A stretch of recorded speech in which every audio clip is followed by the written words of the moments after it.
Can I just come back to Scotland, because that's the other Yes. Scotland, the way in which... Can we not let these do... Yes, okay, well, let's stop us. This is the kind of Questions? Okay, questions. I'll take sort of a couple of... Can I ask about what I might call the elephant in the room, which would be Northern Ireland?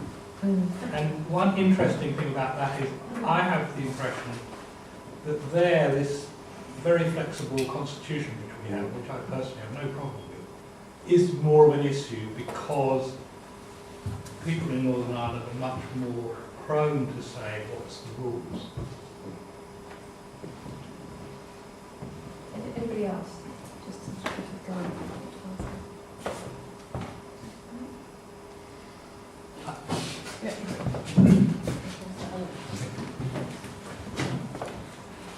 Thank you. I'm not going to talk about Northern Ireland.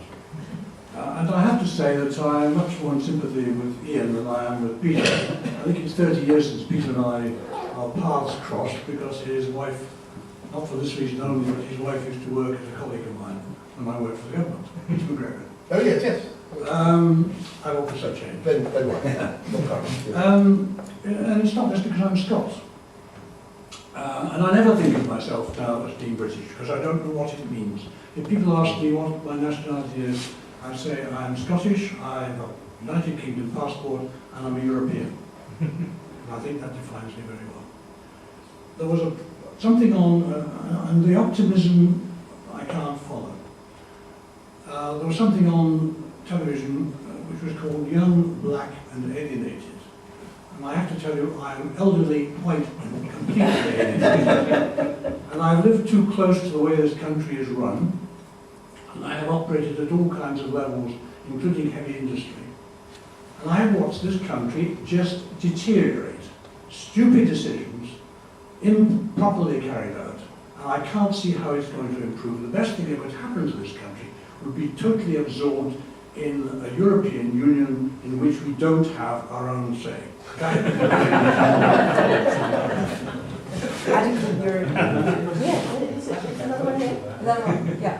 Mr. Jack, I think probably 30 years ago I read about you talking about baked bean Britain in the Sunday Times. Since then, you know, we have had boom times in this country. The economy has boomed and there's been lots of money to spend on lots of things.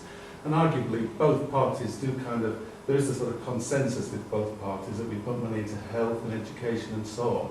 And yet here we are after those 30 years or so, lots of boom times and a booming economy. And I think both of you yourselves have said things aren't working. And I just want to know how that can be. Why is it that we can't improve, and yet actually we seem to be getting worse, don't we, in terms of a society? Because we hear all the time about broken Britain, and whether you agree with that or not, we do seem to agree that, you know, you talk about people sitting, not reading books and not being connected, and I think that is growing. So that's the question I would ask. All the money we've spent, all the money we've had, why can't we seem to improve? There's one more. Can I ask the Oracle, what will Cameron's Britain be like?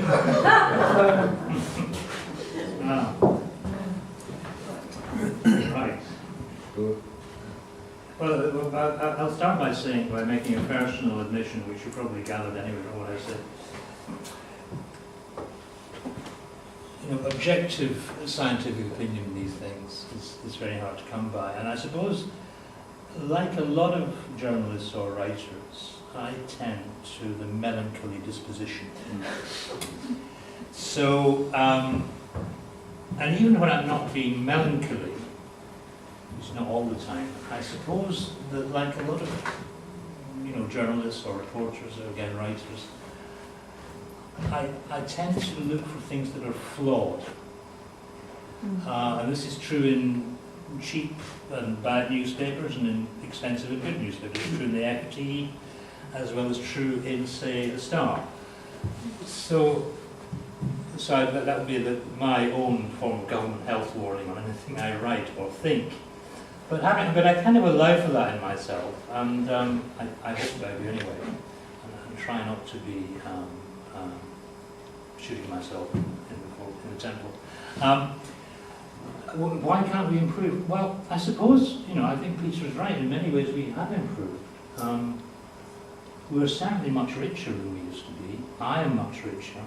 I'm, by my own reckoning, impossibly rich. I mean, I could never have dreamt of being as rich as this when I was 16, 17. I mean, I'm not obviously very rich, but I have a house in North London.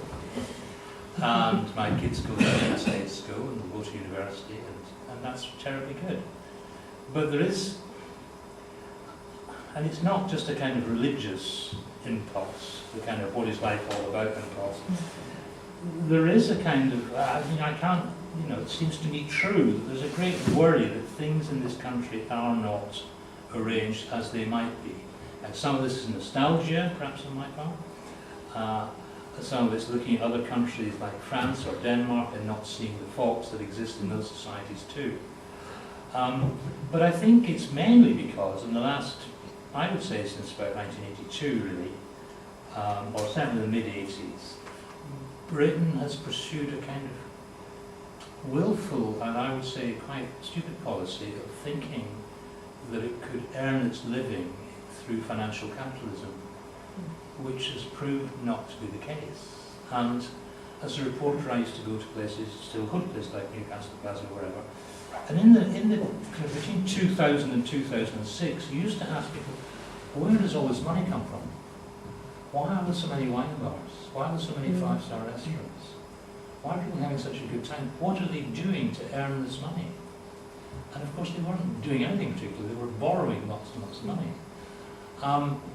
So that sense, I think Broken Britain is a kind of Cameronian trope really, and I'm not really going to go along with it, but I think there's a great unease about what kind of country this place should be and how it should achieve that end.